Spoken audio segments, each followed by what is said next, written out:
Welcome to the video game discussion channel. I'm Anthony Teague, and this is my co-host Steven Hesse. Yeah.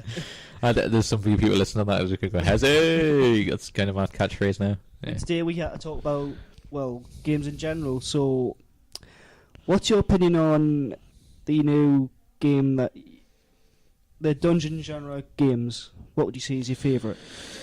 You know this because we were talking about this before the start. I love the way you phrase that. It's funny because I did a podcast on my podcast. I talked to a guy called James Heineken, who was the lead writer for a game called War for the Overworld, which is coming out in August. Yeah. And as I say, it's regarded as the spiritual successor to Dungeon Keeper, which is a game that I absolutely loved as a kid. Well, I'd say as a kid, sort of my early teens. I think it came out in like '96, and '98 was the Dungeon Keeper 2. Dungeon Keeper is my best original game. It's in my top 10 list of all time. That's how much I love the idea. Even some of it was flawed. But I'd say that. I mean, but it's funny because I mentioned during that particular interview about we got sent a game called Dungeons by a publisher called Calypso. Yeah. And it was the guy actually, James, who I interviewed during that podcast, actually mentioned that game. And he said, "Oh, I was aware there's a game called Dungeons," and it was kind of ironic because we reviewed it, and it's possibly the worst game I've ever played in my entire life. It's awful. Like it had the only advantage it has in terms of graphics, but this is because graphics is becoming so good now that you can make any sort of game for a decent amount of money. You've got all the different graphics engines with fortunes and all. Yeah, exactly. I mean, you know what people are doing now is making their own engines because, especially for PC games, because. I mean, we can go into all sorts of different things in regards to engines, because I have done a podcast about this. Because what's the thing is that, like, for example, if you look at example, we were talking just before this started about Call of Duty. Yeah.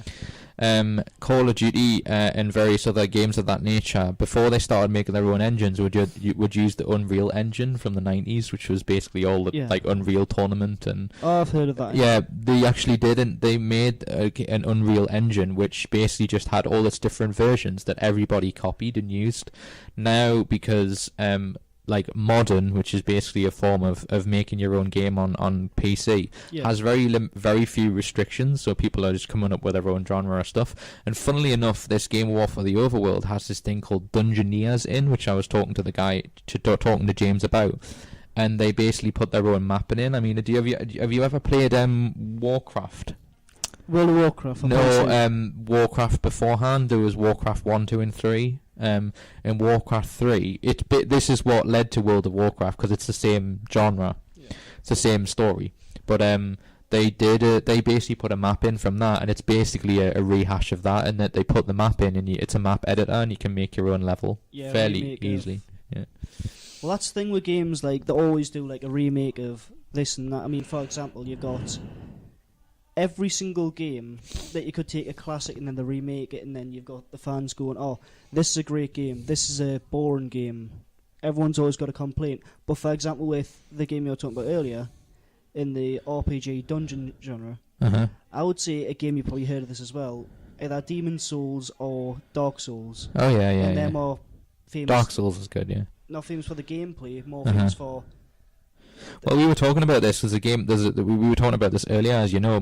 Wayne mentioned before we started earlier today about a board game web series called Tabletop, and we were saying that this is what really annoys me about certain video game, like, sort of people who are against people who make stuff.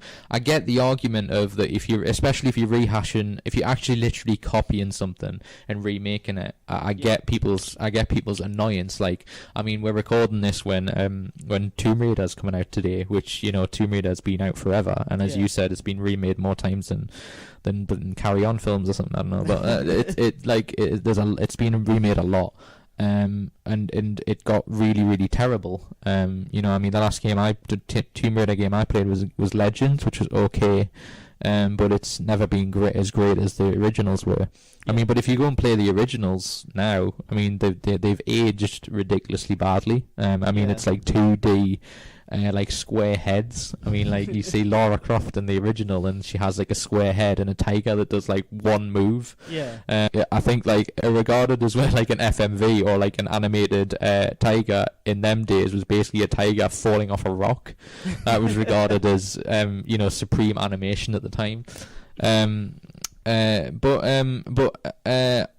as I was saying about remakes, I understand, but the problem is that with this sort of open society and the amount of internet stuff that's out there and people voicing their opinion on games and various other things, it's really difficult to generate an original idea. Yeah. And a lot of the time, people try and maintain an original idea by going, "Oh, it's original. We've come up with it ourselves," and then someone goes, "Actually, this is very similar to such and such a game," Yeah. and it's just simply that the people haven't realized it. And this is the problem: is that because people just put their information out there on the internet, and there's no regulation to decide who made the idea. Yeah. A lot of the time, original.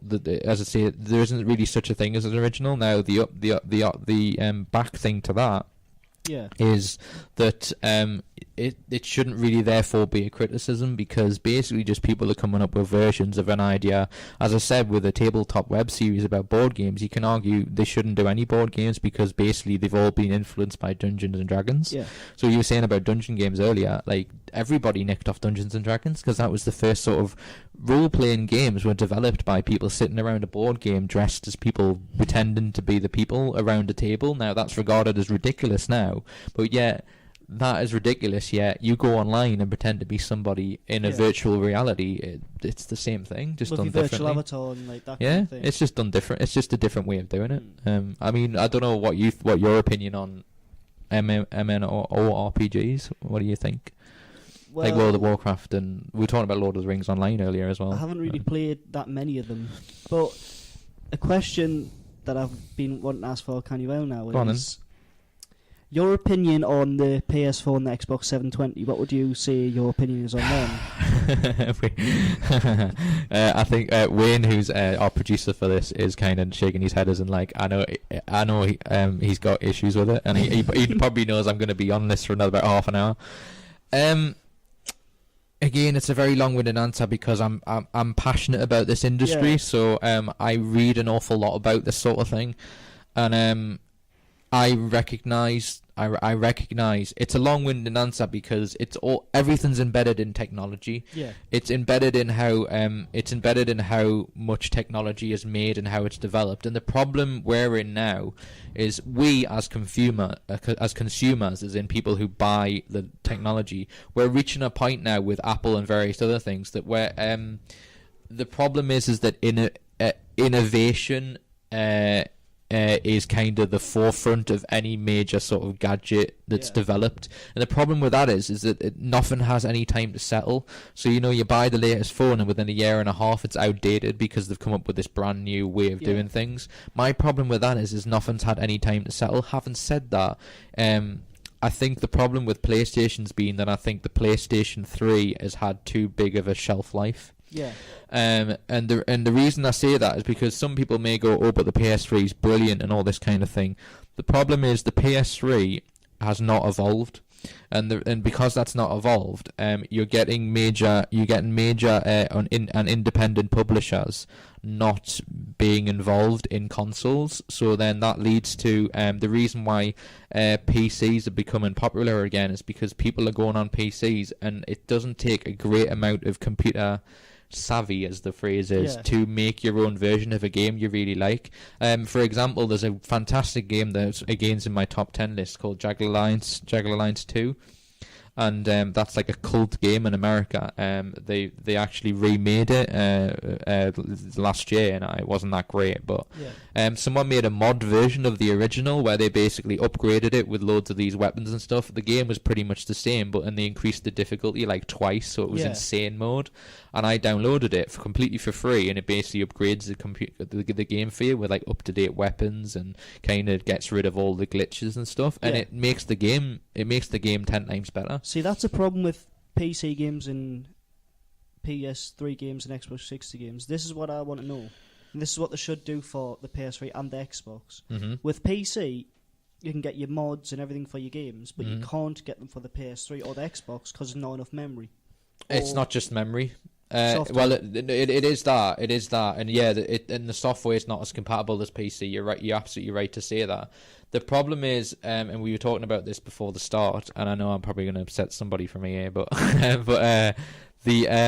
the problem is EA and Sony charge too much money, and I know that from speaking to independent publishers if you try and get Sony, they basically don't have a format.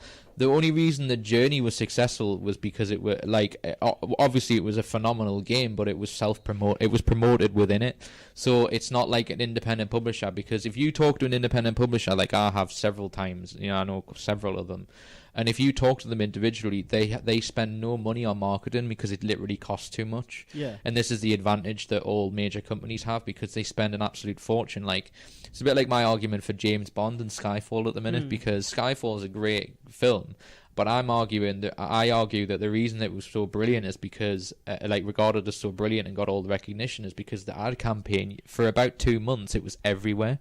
Like, you could not see, and you would avoid seeing a Skyfall poster. Yeah. And my argument is, but again, this is all subjective, but my argument would be that I still think Casino Royale is the best Daniel Craig version of James Bond. Yeah. But it's because of marketing that it's become, everyone goes, it's the best Bond ever, because yeah, it's made the most money, but marketing, you would be foolish to not say marketing has an advantage. Would you say Skyfall is the end of the James Bond franchise?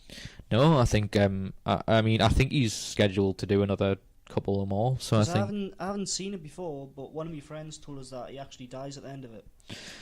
James Bond doesn't die at the end of it. I don't know whether revealing the twist at the end is a good idea, but no. What I will say is James Bond still survives at the end of it, and he says, I'm still going to be. I think it ends by him saying, "I'm still going to be around."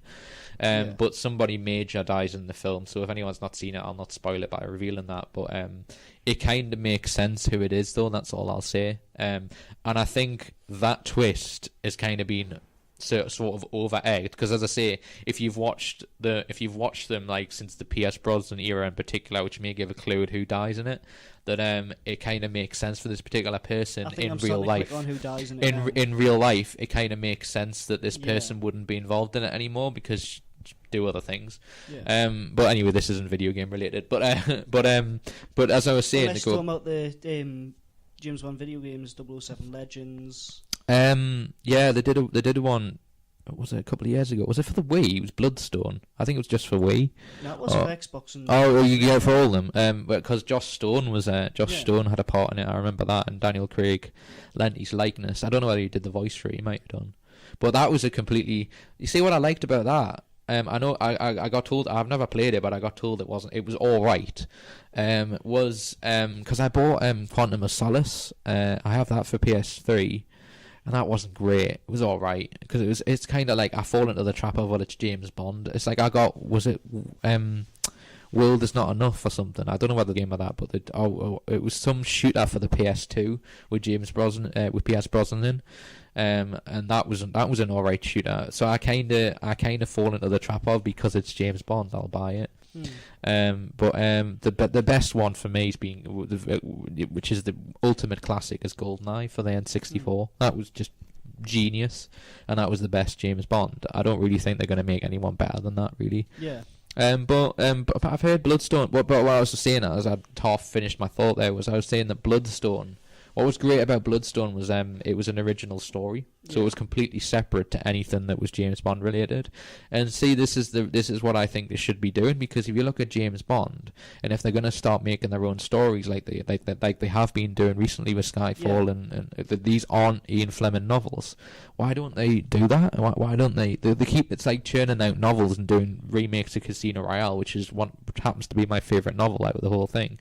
But they should be making their own original ideas, and this goes back to what we're saying, that like the major labels in video games, for example, don't take any risks anymore. And the same with the video film industry, as we were saying before we started this, was there's not enough film companies, because a film's a different entity because there's so much money involved. You make 100 million film like John Carter with Disney, and they made 12 million or whatever it was. That's 80 million lost profit margin. And if you add, that doesn't include the marketing campaign, which probably cost another 100 million. So if a company keeps losing 200 million per film, not going to last very long. Yeah. But that's a whole different thing. What would be your opinion on the Batman Arkham games? awesome. I thought Arkham City was one of the greatest games I'd played in quite a long I time. thought it was a very good game, but the end, which I'm not going to spoil for anyone, was a little bit of a disappointment. I totally agree. I'm pleased you said that because I don't think enough people mention that. Yeah. I agree with you because it's one of them games where you kind of you spend so much time working on it, get the Riddler trophies and everything like that, and it never feels like a chore, which is obviously the game doing its job. But I have to say, and I'm pleased you said that because I think the same thing. When the game ends and it ends with the kind of sort of just the kind of not, I don't mind the game ending on a downer. It's a bit like the film Gladiators and the guy dying's not bad. Not to spoil anyone who's not seen that, but it made sense that the character died, because it was the part of the story. So end on a downer, because there's people always fall into the trap of you must feel positive about doing a game.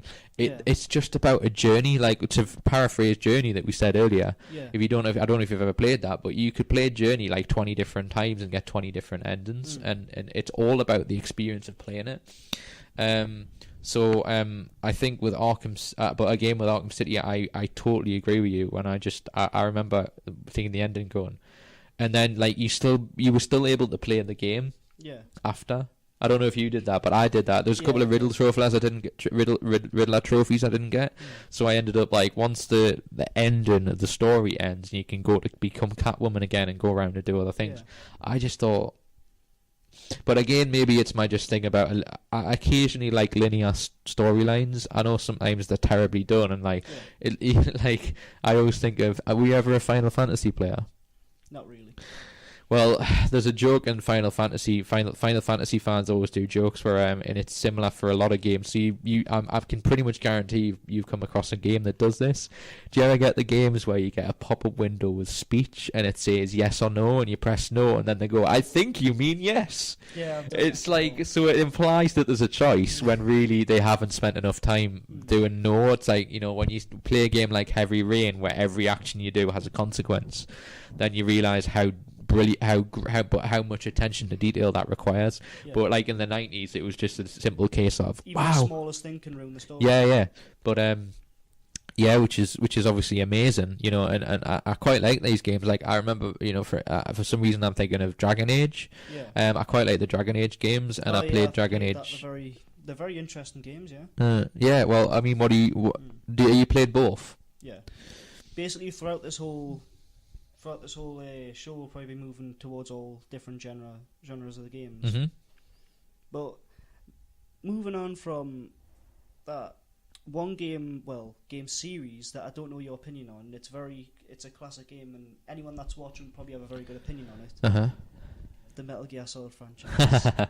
Oh, interesting, yeah, because of Metal Gear Rising coming out. Which one would you say would it have a disappointment playing as Raiden instead of Snake? The problem is, it was made by Platinum Games, and so it's really not really part of the Metal Gear franchise, and I think this has been the confusion. It was originally called Metal Gear Solid Rising, and now they've people think they got rid of the Solid because they want it to be sort of like Metal Gear, a bit like what Resident Evil went through when they started making Dead Aim and Resident Evil Survivor. They were kind of side projects, and the problem with this was Shinji Kojima, who makes the Metal Gear franchise for Konami, was originally involved in this project, and after 4 ended, so this is technically the 5th, isn't it? Yeah. Because there was Snake Eater, and then the one after that, and then was this the 5th? Is it the 5th or the 4th? Because let's work this out. It was Metal Gear, then it was the second one with Raiden, then it was Snake Eater, and then wasn't there a game after that? And then this is the 5th, technically. I think this is right. Yeah, that's what I mean. So there was 4 games, and then this is the 5th. The thing about the Metal... So this is the 6th then. Okay. Anyway. The thing about the whole Metal Gear franchise that interests me, though, is the fact that there's about 3 things I can discuss yet.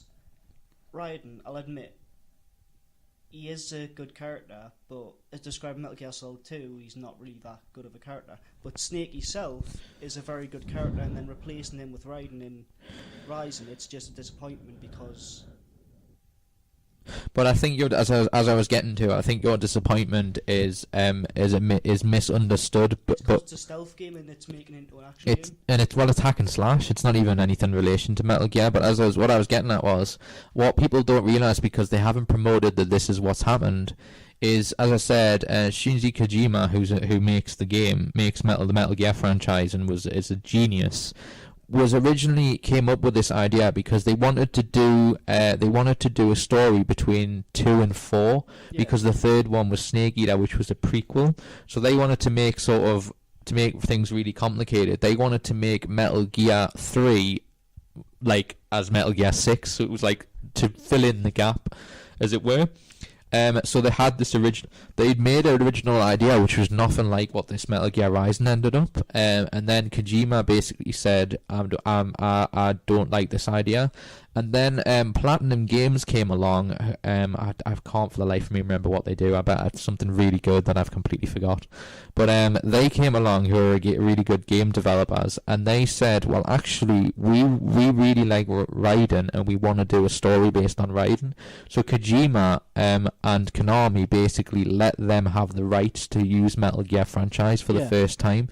So the problem is, and this again is a clever marketing tool, but it isn't strictly true, is that they've marketed it as a Metal Gear franchise and part of the Metal Gear series. Like, if you ask the creator of Metal Gear, it's not original Metal Gear. It's a byproduct of Metal Gear, and it's made by a different company. So they've said it's like kind of borrowing the franchise. That's how Kojima did a keynote speech in E3 or one of the conventions in America, like a video game convention, where he had a long nearly an hour speech where he basically explained it in detail, and he said that basically they've just borrowed the franchise and they've done their take on it, and I gave them Raiden because he wasn't the main character, so he's let them explore it, because he basically said Konami and him aren't going to explore his character. Yeah, well, if you think about it, other than 2, he's there's not much really said about him really. He's kind of an enigma in the second one. I understood their idea of doing it, but I think the confusion is everyone thinks it's done by Kojima and Konami when it just isn't. And he said in regards to them being more of it, it's like we're happy for Platinum Games to do that, but people need to realise that if I want to make another Metal Gear, it'll be a continuation of the Metal Gear everybody knows. So this is the confusion. And this is a very interesting fact. Anyone out there who's actually a fan of the Metal Gear series, there's another game coming out, another Metal Gear Solid game which is coming out. It's not just Rising, there's another one, which I saw on one of the websites which is for Metal Gear. It's got Snake in, but I don't know if it's set before Metal Gear Solid 1 or if it's set after 4. But as you saw, he is still alive at the end. But as I've been told, it has Snake in it. It all depends whether, as I say, Kojima's involved in it, because if he is, you'd have a say in how it's made. It has Snake in it, but it doesn't tell you if he's the main character. It's basically got the same thing as... I think I've been told this, because I think that is actually the official next Metal Gear. So as I say, I think this is the confusion. It's a bit like when Resident Evil did Operation Raccoon City at the start of this year before they did Resident Evil 6. It was like, everyone was like, what is this? It's kind of like, it was basically I call them stopgap games, and the reason I say that is because people, believe it or not, get impatient for certain games. I really don't understand that concept, because I think there's enough games to keep you busy before a major game comes out that you're really interested in. Operation Raccoon City. No, you can. You can play as Hulk and various other members of the SEAL team or whatever that is called. We got sent it, and it's not a great game. But my point is about stopgap gamers, and I'm saying because Resident Evil 6 I thought was very interesting, because they promoted it for about a year and a half, which is not really what they usually do. I've played Resident Evil 6. It's very interesting because it continues from all the Resident Evil games. It's certainly well done, and I have played I have done some of the Leon campaign. I just find the problem with these sort of games is that there's no it.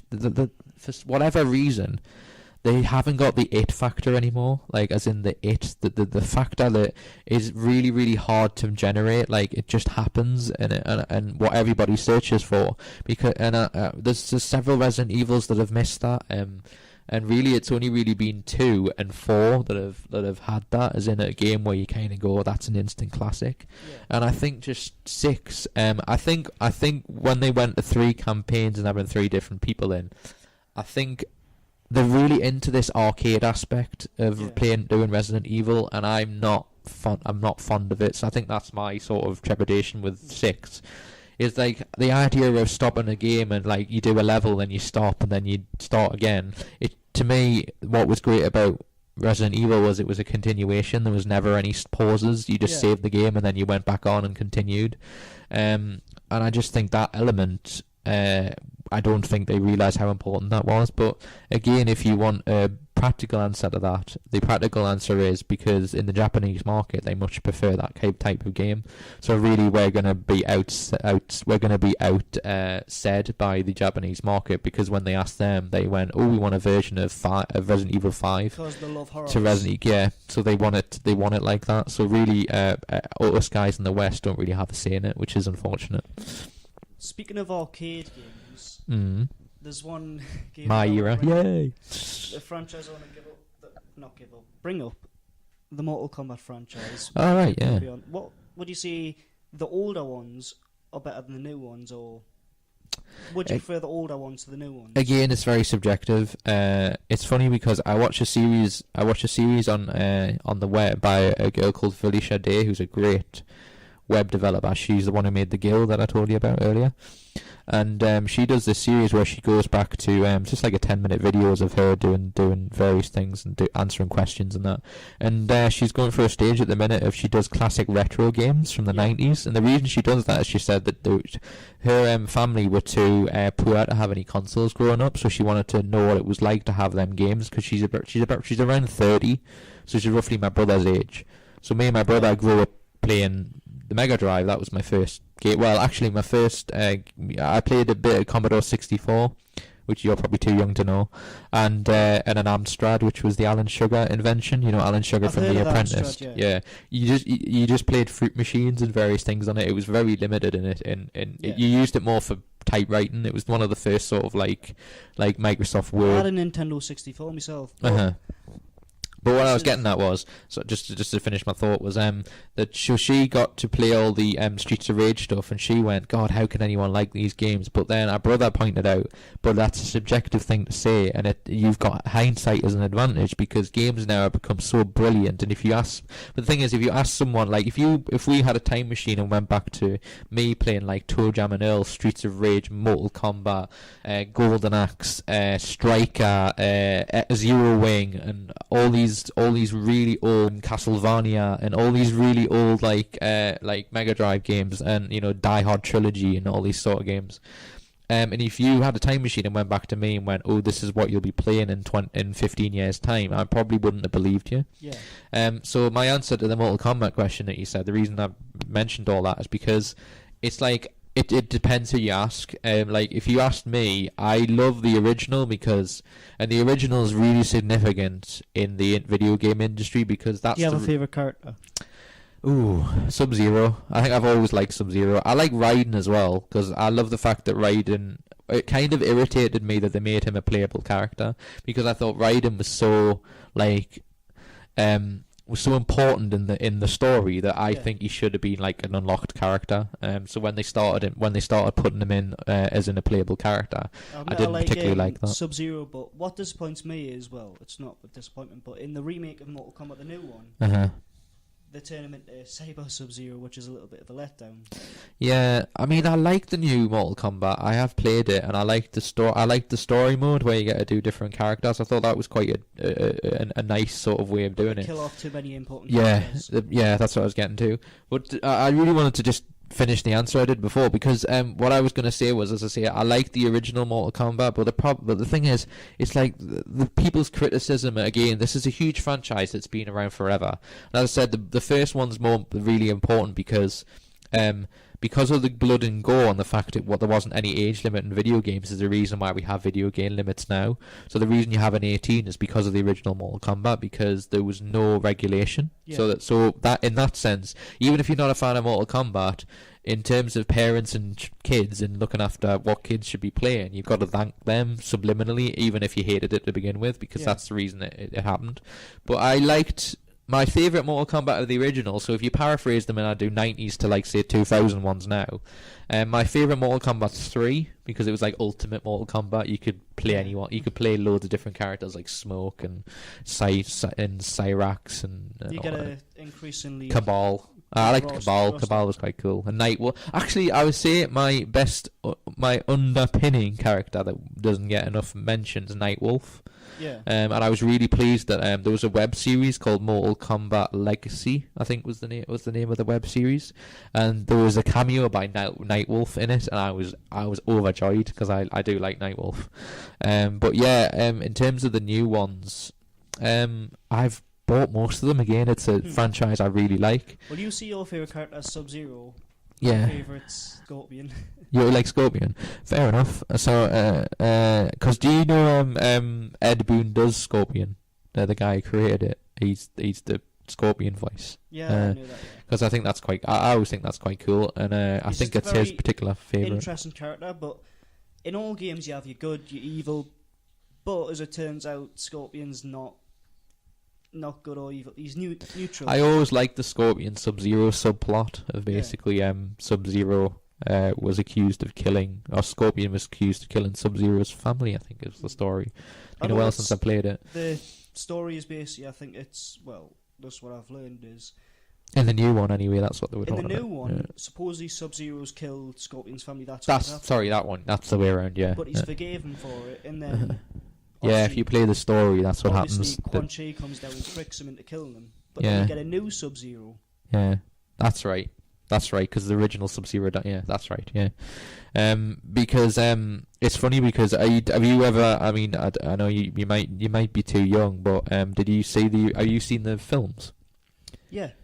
What do you think of the films? I think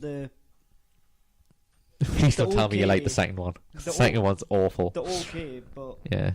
The first one has become a cult because it's so bad. It was okay, and I like some of the characters in it, and the plot was fairly decent. It's supposed to be making a new film, but the new one, they are. It's not. It's based on the web series I just mentioned. Mortal Kombat Legacy was made by a guy who he originally did a 3-minute.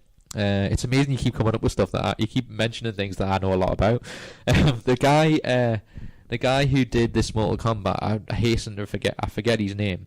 He did a 3-minute promo on YouTube of Mortal Kombat, as in done like a sort of detective way, as in like actually Jax being a police detective, and Sonya being his partner in crime.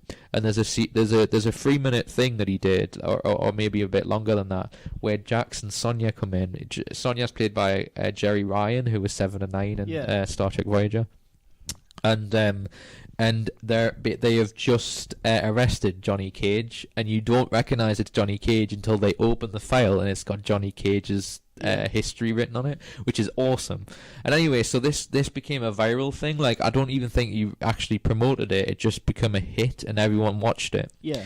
And then he made this Mortal Kombat Legacy. He got enough money together to do a web series of about 6 episodes focusing on each different character per one, like individual stories. And I've seen about 4 or 5 of them, and then it was announced by who was it? Was it 21st Century Fox, I think? Maybe did the original. Anyway, whoever had the Mortal Kombat film rights said, we've just agreed with that director to do another Mortal Kombat. So it's in reference to the web series, the reason they're making it. It's the same director. So, well, thing is about Mortal Kombat is, and also this is probably that depends if you're a fan of a certain franchise or not, which I'm going to mention in a bit. There's a character in the new Mortal Kombat that obviously everyone loves, but he's got his own story, and as we've discussed before the interview, there's way too many prequels to it, and now you probably know exactly who I'm on about. You'll have to remind me because it's been a while since I played it. White Skin. Oh yeah, okay, right, okay. Kratos. Yeah, Kratos. Yeah. Okay. Yeah. I think this is the problem with the franchise being around for so long. There's so many prequels and. Yeah. Well, there's so many. The story of it basically is, and we'll discuss that in a minute. The story is, I think he starts off as a Spartan general. He's meant to be the youngest one there is, and he kills his family in rage, or he's tricked by Ares, and then his skin gets, his skin's like white from the ashes and everything. Yeah. And then it moves up, and it's already done this as well. It's already moved up throughout the series to him becoming the god of war, and then the end killing Zeus and destroying Olympus. But then what angers me a little bit is they go straight back and just say, oh, we're just going to do it all again. We're going to just tell you exactly what we've already told you. Yeah. But in a different graphics engine. Well, it's funny because as you were saying that, you also, for me, I paraphrased it too. If you remember, if you play the last Mortal Kombat, it's basically just a rehash of basically what every Mortal Kombat is that eventually you have to beat Shao Kahn. Yeah. So really, it doesn't really change. And as always, he's impossible to beat. Yeah. Yeah, and I mean, because it took me ages to kill him on the last one because he does all these sort of he does all these sort of similar moves, and he's like really powered up and he's really difficult because you've got in the story mode you got to kill him as Kung Lao. Who's another one? I preferred him over Liu Kang, but there you go. That's just it's just personal preference. Well, it depends on your opinion on the Mortal Kombat franchise. There's been an argument that Kung Lao's better than Liu Kang. Liu Kang's better than Kung Lao. But again, I'm of an ilk. Just appreciate them anyway. I don't really see this idea of saying favourites. I would say though, it's mood orientated. Like if I go on Mortal Kombat, if I go on it and I just play a random fight, I just go, oh, I fancy being him. It's not because if you can have a favourite character, but I don't understand this idea of playing the same one over and over again because you're missing out on all the rest of them. It's not favouritism. Yeah, I would say, like. People say Liu Kang's better than Kung Lao. Mm-hmm. Yes, Liu Kang is a better fighter because he's obviously been doing it longer and he's more. And he's like, but Kung Lao is a more interesting character because there's more behind him. Like, he just wears a cool hat. That's simply all it is. Put you to pieces. Yeah, that's simply all it is. Also, what would you say about the Freddy Krueger character inside the Mortal Kombat?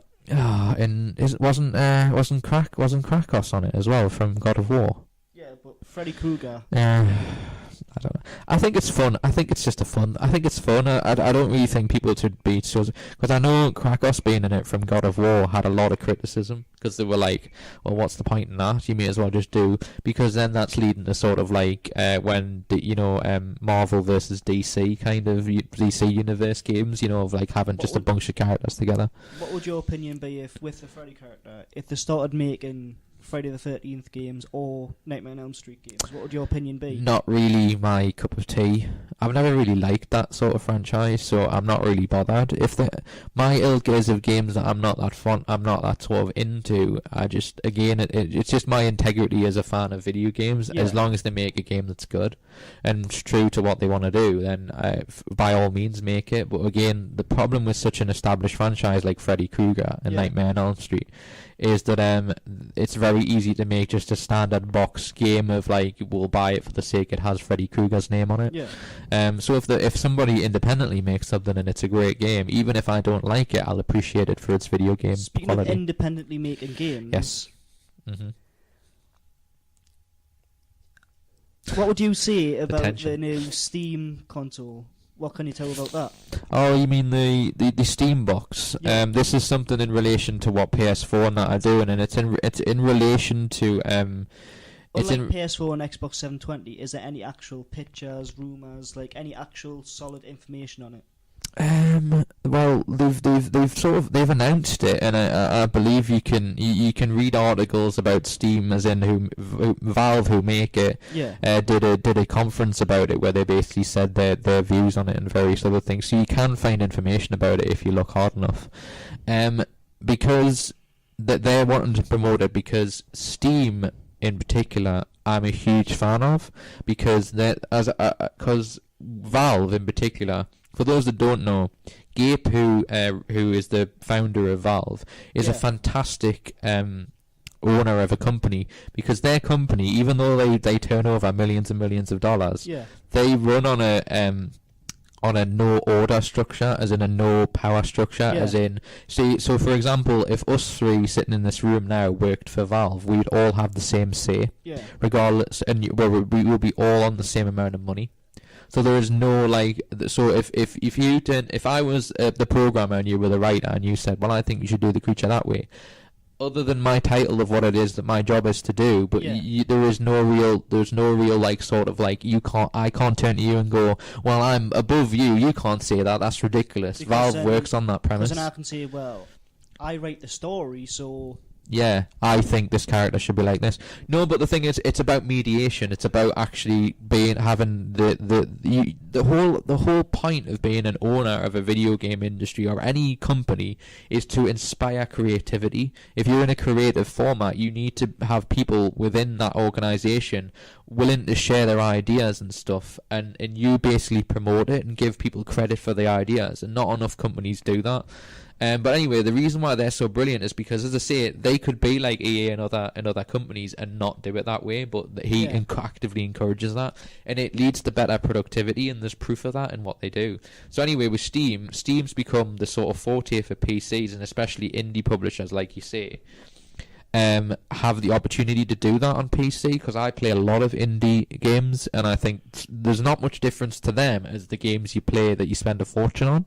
You know, we were talking about massive multiplayer online games earlier, and you know, you spend the amount of money people spend on that when you can get a free to play game that somebody independently's done, and you spend no money enjoyment. And with the graphics being as good as they are now, you don't have to. It's not that much different. Basically, you're looking towards the gameplay. But this Steam box version, it's basically my take on it is that it's basically Sony and EA's Sony and Microsoft's way of copping out that they've not done enough. Yeah.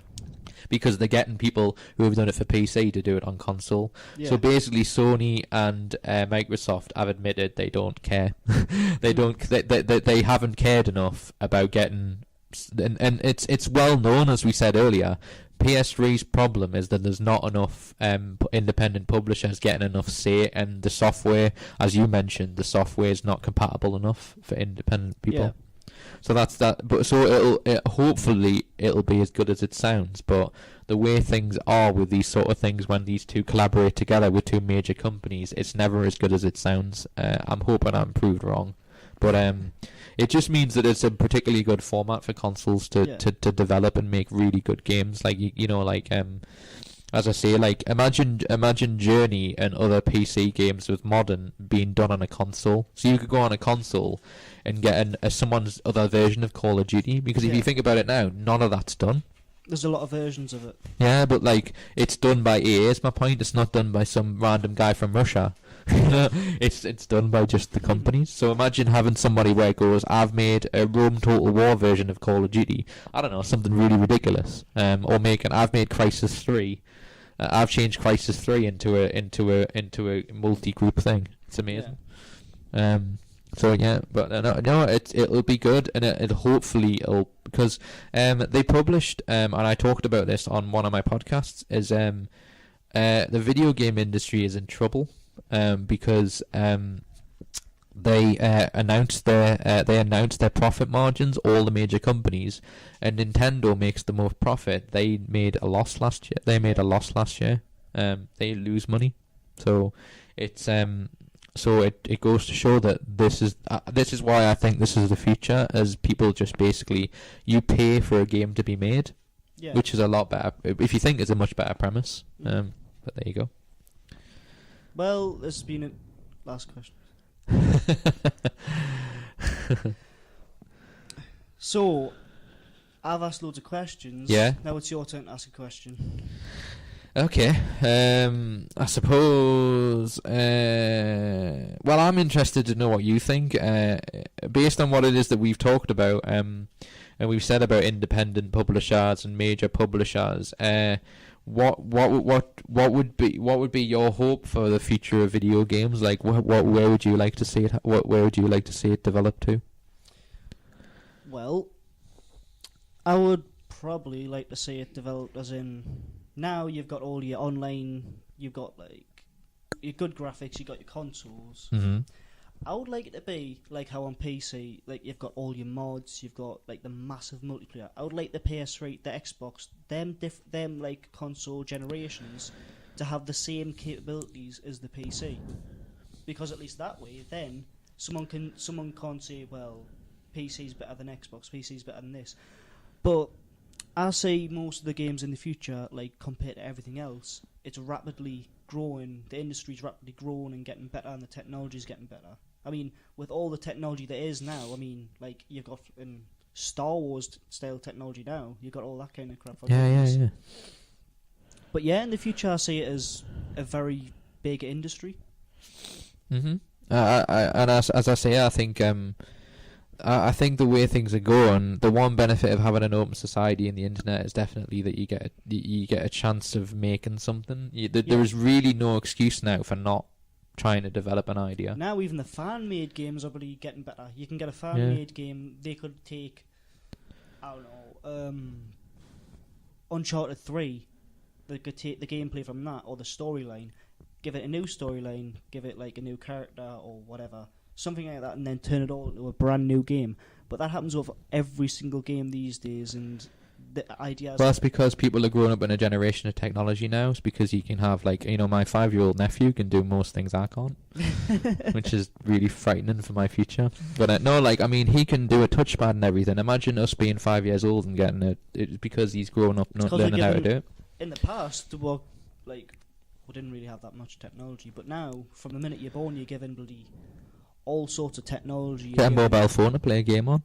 No, really, that's fundamentally the reason why, because as you said, it. By video games these days. Yeah, but it can be beneficial though. And here's the thing, right? People say, like when I was in school, they used to say, "Oh, video games aren't very good for you," but it's actually been proved scientifically that people intelligence get better from games. Saying it you have to think to play the game. You have to think all the time. So that's true. It to sum up, it's basically it's